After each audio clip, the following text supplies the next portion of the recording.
you know. Sometimes life takes us back to places we thought we had forgotten. And on that winter afternoon, as the sun softened the fields on either side of the highway, I felt my friend Aditya slip quietly into a world he had left behind nearly 30 years ago. There was something in his silence, something unsettled. When the road divided, I simply asked whether he wished to see Brahmapur, the village where he was born, the place he had once run across as a young boy, with dreams he no longer remembered clearly.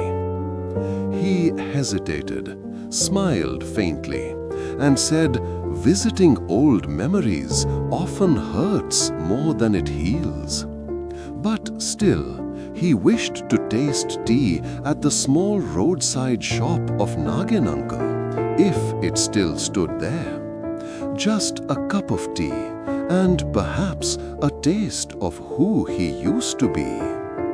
As we drove into Brahmapur, the fields stretched endlessly, harvested, golden, reminding me how time clears everything.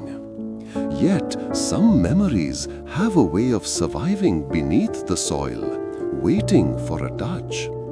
When we reached the old school, Aditya looked at it the way one looks at a stranger wearing a familiar face. Everything had changed. The one-storied building of his childhood had become two, and I sensed something open inside him, a quiet ache. At Nagen's tea cabin, the air smelled of warm naan khatai and old stories. But in one corner sat a man, thin, bent, silent, as if trying to shrink into himself. When Nagen uncle addressed him as Sashanka Sanyal, something in Aditya froze. And when the old man suddenly stood up and began reciting Tagore's Panaraksha, his eyes burning with forgotten pride, I felt the air tremble with meanings I could not yet understand. Nagen told us the man's story, the loneliness, the tragedies, how life had peeled everything away from him except his dignity. And with every word, Aditya's restlessness deepened. Something from the past had returned, something he had buried in the attic of his memory. He insisted we visit his ancestral house, now only a skeleton of what once must have been grandeur. We climbed up to the attic, a room battered by time, littered with scraps of childhood, broken toys, dust, spreads of twigs brought in by wind. And yet, the moment he stepped inside, Aditya breathed as though he had entered his own forgotten heartbeat.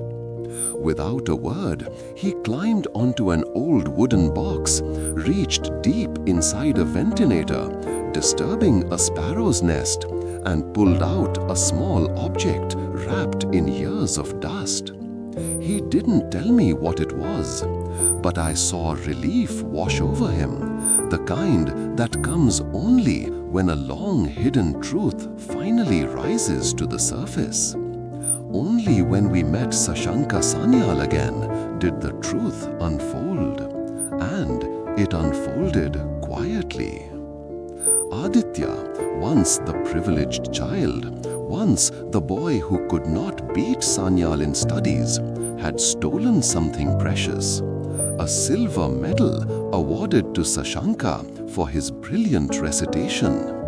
Jealousy had made the young Aditya take it away, and fear had made him lie that it had fallen through a hole in his pocket. That medal had stayed hidden in the attic for 29 long years. Life had moved on for Aditya, but for Sanyal, who remembered every detail of the past with painful clarity, the wound had never healed. And when he recited that poem in the tea shop, he wasn't performing. He was reminding Aditya, reminding the boy who once wronged him of a promise broken long ago. When Aditya returned the medal, wrapped with quiet apology, the old man's eyes shifted from disbelief to something softer, something almost peaceful. He didn't want money. He didn't want compensation. He wanted only what was his, what he had earned with talent, hard work, and dignity. And when the medal rested in his palm again, 29 years melted away, and he breathed as though a long-held burden had finally been set down. That moment stayed with me, because sometimes the attic we fear entering is not in an old house.